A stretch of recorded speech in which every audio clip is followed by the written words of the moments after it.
Queenie, come here. Come here. It's okay. They're supposed to be here. It's fine. Somebody's working on the barn and she thinks she needs to protect us. It's okay. Good girl. This is definitely too hot to drink yet, so I'm gonna set that right there. Hey y'all, my name is Samantha Snyder. You can call me Sam or Samantha. Either way, I answer to either. And I live on a farm, my own little hobby farm. I've named it Copperfields after one of my favorite songs by the Dillards, which is one of my favorite bands of all time. If you've seen my videos before, or if you follow me on any of the social media platforms, you know that my primary occupation is that I'm a musician, a full-time musician. And I also tutor mathematics. I went to High Point University and got a bachelor's degree in mathematics, and so I do tutoring, K through 12 on the side. And I also teach fiddle lessons here from home and sometimes in person as well. So by this point, most people that follow me know that I have the farm and that I'm the crazy goat lady that has 20 goats and all that good stuff. And they'll even ask about them. And lately, I haven't really been posting about the farm as much. And a couple people have asked me, you know, are your animals okay? Are you still doing that? Yes, absolutely. I'm still doing that. Still in the thick of it over here. But just haven't posted about it as much, and that's about to change. I'm 24 years old, and this is the time in most young people's lives when they go through a whole lot of changes. They've graduated college, they're trying to adult for the first time and figure out where they are and where they're headed next. And I'm definitely in that stage myself, and just figuring it all out. One of the big changes that I've been through recently is that I moved out of the house that I grew up in. Now, the move wasn't as serious as most people's moves as far as the distance that I covered. I literally moved next door. So I moved into the house that was my grandparents. So my grandparents were Sam and Kay Snyder, and they passed away, my granddaddy in 2021 and my grandmother at the end of 2022. They are the ones that owned the property that the barn is on, the barn that has my goats and all that stuff. Granddaddy is actually somebody that I had to talk to and ask permission before I got my animals, specifically my goats, because it was really mostly his property that they were going to be on. And of course he was very supportive. I think the day I asked Granddaddy for permission to buy a couple baby goats, he seemed like he was okay with the idea. He said, let me think about it for a little bit. And then later that day, he was hitching up the trailer to help me go buy them. That's the kind of man he was. So this house, this property, the barn, the fields, they've all been part of my life since I was very little. Unfortunately, I didn't get to spend a whole lot of time on this property and in this house. We were on the road a lot from I was ages 7 through 19. We had a family band, and so we toured a bunch and we're gone a whole lot. So a lot of my memories are from either before all the touring happened. So back when my dad did more like farm work. We had some animals for a little while when I was really, really little. Or they're from in between gigs and in between travels when I would obsessively follow my granddaddy's goats around and learn all their behaviors. But those memories that I do have are some of my most precious memories. Ever since I was very tiny, I have loved animals. I have loved nature in general, just the outdoors and the way everything works and grows and dies and cycles through, and that's just always been something that I've been fascinated with. But animals in particular, ever since I was very little. I joke that my first fiddle teacher, she was very patient for a lot of reasons because I was 3 years old when I started. But one of the things she had to be patient with is she had kittens that were like right on her patio outside, and I wanted to run and go look at the kittens during the lesson. So I've always been the one that wants to run off and look at the animals and play with the animals and watch the animals. I never got to have any though, because the traveling didn't allow it. We were gone so much that it just didn't seem smart or practical to have pets that we would need pet sitters and kennels for on a weekly basis. So I would always find ways for myself to interact with animals. I was passionate about it, so I'd search it out.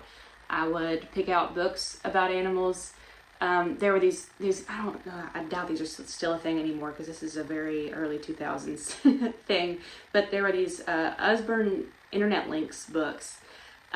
They were science books that you could pick them out about different subjects, but particularly about nature and animals, and it would kind of really go in depth. I had one that was about sort of marine biology, marine mammals, and then there were others that would just kind of cover a broad spectrum of animals, and they would have these little links that you could go look up on the internet, videos you could watch, supplemental information.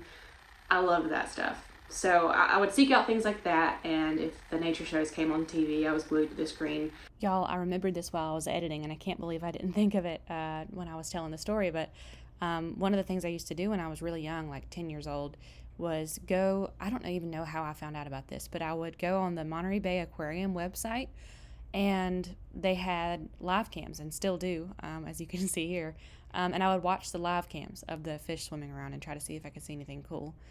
And I would also do the same thing over at the Smithsonian Zoo website and try to see the pandas or whatever else was going on there. I just wanted to see animals and what they were up to. So that was another nerdy thing that I did.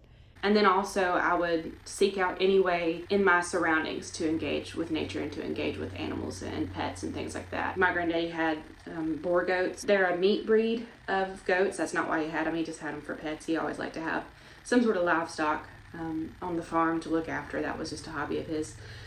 So he had the boar goats, and they, compared to my dairy goats now, they didn't really have a lot of personality. Dairy goats they're a different thing. They're a whole different game. The boar goats were very just kind of stoic and would just kind of go about their ways, but I found them so interesting, and I found all the little personality traits. Didn't matter how hard I had to look, and I'd just follow them around for hours. I remember my mom asked me one day, like, you realize it's 32 degrees out here, right? I was like, I don't care, I like it, it's refreshing. I just want to be out here, and I want to see what they're doing. I will never forget this for as long as I live. Those goats were an obsession of mine. I talked about them all the time. I talked about them too much, I know. And I watched their every move and thought the things they did were hilarious and interesting. I am here today with the goats. Say hey. No. Okay. Well, bless you. Allergies bothering you, huh? Learned everything there was to know about goat behavior. There was one in particular. She was the largest female in the herd. My granddaddy let me name all the goats, so we named her Nancy. Nancy was huge. She probably weighed 175 pounds, something like that. This was a big goat. And she had big, thick horns, and she had very much the herd leader personality. Nancy, we really enjoyed your herd because you're the leader, right? Huh? You're ignoring me. But she and I were buddies. I knew to kind of be careful around her. I knew to be careful around the horns because you never know when something can go wrong there. A head can get jerked and you have to be careful not to get hurt. So I was careful, but Nancy and I were buddies, and I would watch them and follow them and watch sort of the patterns they go through in their day. They have a very beautiful cycle. They go out in the mornings, they pick around for their food. They're out basically foraging for a while, and then they come back and they scrape up a place in the dirt until it's comfortable to them, and then they lay down and take naps and chew their cud. And it's a very peaceful cycle. And I really wanted to just like join them in this process, obviously without the grass eating part. But so I remember I would get down on my knees with the goats when they laid down and just hang out with them. And so I settled down beside Nancy one day when she had laid down, and she put her head in my lap and just kind of went to sleep. And I'll never forget that. And she did it a couple different times while I was hanging out with her over the years. But just that feeling of connection, this animal, I wasn't anything special to them. I wasn't the one that provided them with their feed. I mean, I gave them snacks and stuff, which they loved. But I developed this connection with livestock. And the goats weren't the only thing. Insects were interesting to me too. I had pet caterpillars. I got early videos of me calling them caterpillars and holding them, squeezing them a little too tight because I was too little to understand. But we had these certain caterpillars, I don't even know what they're called. I need to look that up. We have these here in North Carolina that they're really pretty. They have like brown and black and even a little bit of yellow on them, and even there's like, I think, a blue streak or little blue eyelets, I think. I would always catch them and play with them, and one summer I had like a little bug catcher, so with the mesh walls and everything, and I caught 2 of them and I kept them, and I would feed them leaves. So I put in branches. I had little plastic bottle caps that I would fill with water. I would take them out and like walk them, basically. I found pets wherever I could. And I got to watch one of them turn into a moth. And I remember waking up one morning, my mom said that moth has come out of its cocoon, and I got to release it and watch it fly away. I caught Japanese beetles, of all things. I didn't mind that they have the little like sticky claws that will like dig into your skin a little bit. Didn't care. I would catch a bunch of them, put them in my little insect cage, and like feed them peach peels and all the things. I was happy when I had critters of some sort to look at and to interact with and to take care of. In 2018, our family van decided it was time to retire after 12 years on the road, and that's when I entertained the idea of getting animals for myself. I had saved up some money from touring and ended up buying goats, and that's something I've already mentioned. And it just kind of snowballed from there. There's a lot of stories along the way, and I'm sure I'll tell them here and there, both here and on my blog. But it definitely snowballed, and now I have 20 goats, 7 chickens, and 2 dogs. So nothing crazy. Obviously, the 20 goats is a little bit crazy. And I also raise a garden every year. And I'm learning more and more about that, because that's not my strong suit, but it's something that I'm obsessed with. And I have made farm vlogs here and there. Usually when my goats are about to kid, if I know they're pregnant and I know they're about to give birth, I start vlogging that, because that's such an exciting time. It's something I've always watched on YouTube from other farmers when it's time to. That's really how I learned to deliver kids. The reason that I was able to be in there with the mama and kind of know what to do when it came to delivering kids was YouTube. That's another thing I've always enjoyed, is making videos. I used to do it for promotional material for our band. I've always found it really exciting and rewarding to make videos, because you can take all these pieces and put it together into basically a piece of art, and then share it with other people. Because storytelling is really what I'm all about. That's really at the core of who I am and what I feel like I was put on this earth to do, is to tell stories. Making videos has been one of my ways to tell stories. In recent years, ever since college, I've tried to be really open about the fact that I have mental health issues. I've had anxiety and depression, and a couple other things I think going on. Ever since I realized that and acknowledged that and started to get help for it, that's been life-changing. But there have been ups and downs, and right now I'm experiencing sort of a challenging period. My mental health is not very good. And this is something that my boyfriend and I were talking about the other day. I have an amazing boyfriend whose name is Josh, and he's always been so good at finding the good things in life and focusing on those. And I feel like now more than ever for me, and I think this is important always, but now more than ever, it's important to focus on things that light me up, that make me happy, and that have always done that, have always brought me joy and comfort and inspiration. And I've realized one of the ways I can do that is to combine my love for storytelling and for animals and for making videos all into one, and really start making more farm videos for my YouTube channel. I have such an incredible opportunity right now of moving into this house that's at the center of this farm, that's at the core of the farm. It's a beautiful house. It was always so well taken care of by my grandparents, and it's a farmhouse. It's kind of a dream house for me. I'm renting it from my dad, and it's such an incredible opportunity to really dig into the things that I love. And I don't want to let my mental health issues pull me away from that. And sometimes you don't have a choice. Sometimes it just takes over. And I'm fighting that very hard. And I'm fine. I'm fine. I'm getting help, and I will be okay. But the reason I'm talking about it, and the reason why I'm being open about it, is because I think that needs to happen more and more. I think people need to be, when they can and when they feel comfortable, be open about their mental health, because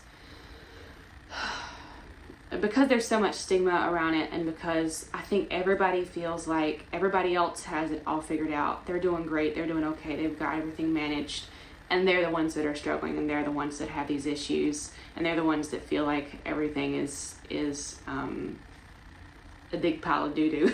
But hearing other people talk about their mental health and sharing their experiences with that has been a huge part of my journey with mental health, and is the reason why I ever in the first place even started to think about it and to get help for it back when I was in college, and it was life-changing. But all that to say, I have such an exciting thing going here where I get to build this life for myself and really dig into the things that make me me and that make me happy. One of the things that helps me appreciate the things that I get to do is to video it, because when you look at it from that angle, when you see the beauty on the editing screen, when you see it through the lens, or it's actually just on my iPhone, when you look at it from a creator's standpoint, you get to appreciate it for what it is, because you all of a sudden see, oh, this is a beautiful thing that I take for granted. So I really want to get into detail and make some videos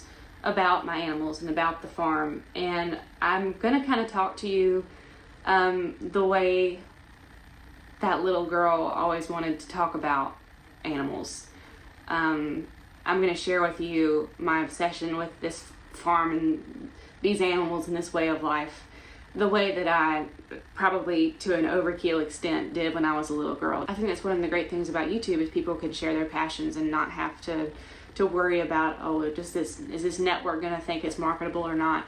You just get to share your passions, and so that's what I'm gonna do. I'm gonna make these videos, and if you share similar interests or just like the vibe, I invite you to join me and to, if nothing else, feel supported and not alone in your pursuit of the things that make you happy. Essentially, this is almost a mindfulness technique for me, as well as also a way of sort of reconnecting with myself and reconnecting with that inner child that was just so dang happy to have a goat lay her head in her lap and take a nap. I feel like I get so caught up nowadays in worrying about the things that you worry about in your 20s, that I have lost touch with the things that make life worth living to me. And I am still so young. I do not want to start a pattern now where I keep losing that grasp over and over again in my life, just because things are busy, or because you have things to figure out, or because the world's crazy,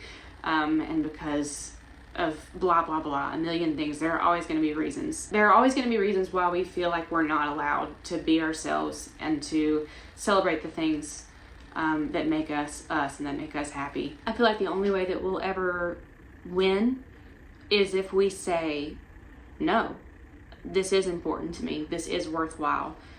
Otherwise, what's all this been for?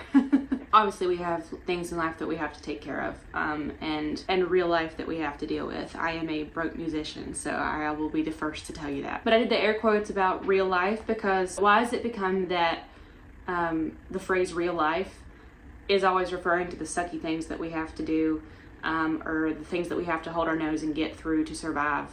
Why isn't it also about the things that make life beautiful? If you know me in person, you know that I am brutally honest about myself.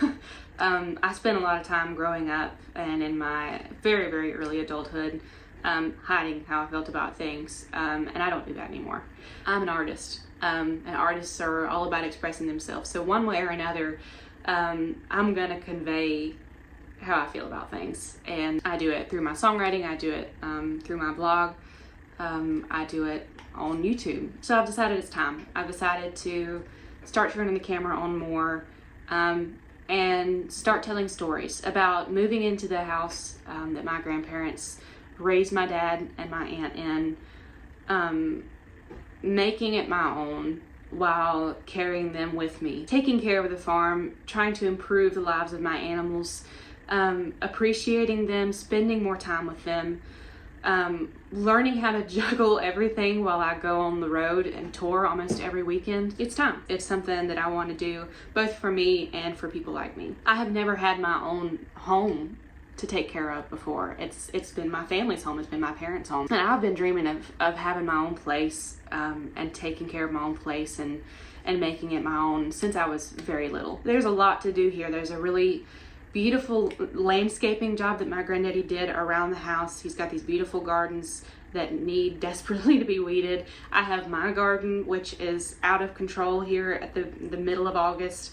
While I've been out on the road during some like the worst times for weeds. I have harvests to put away, just some of the things that I've picked that need to be canned or frozen or whatever I'm going to do with them, I need to do it. I have some herbs to pick and dry that I want to make into tea. There's lots of need tos and lots of want tos, and I want to get to both of them. So if any of that sounds interesting to you, or if you just want to see how many mistakes I make, because there's a lot along the way as I learn new skills and try to figure things out. If you're interested in any of it, come along and join me on Copperfields Farm. Join me in the kitchen, join me in my home, join me in the barn, join me out in the fields, and let's chase meaning together. Let's try to cut through the brain fog that we all live in, especially nowadays. Let's find ways to catch our breath together, because we all need that nowadays, no matter what it looks like, no matter how different that is for each person. We all deserve it. And we all need it. So all that's a really dramatic way of saying you're gonna have to see a lot more of my goats from now on this channel, so enjoy. I let my tea cool off for too long and now it's barely even hot at all, so there's no in between. Some of the first videos you'll see after this one, I'll introduce all the animals. I was gonna try to do it in this video, like sort of make this an introduction to me and to the farm, but I kind of want to take my time with each thing because this is all about digging in. And getting into the nitty gritty, to quote Nacho Libre, so I'm going to do that. So the following videos will, you'll meet the goat herd, you'll meet the chickens, you'll meet the dogs, and so forth and so on. Stay tuned. I'm not going to say a particular video schedule because I can't promise any sort of consistent upload date right now because of traveling so much.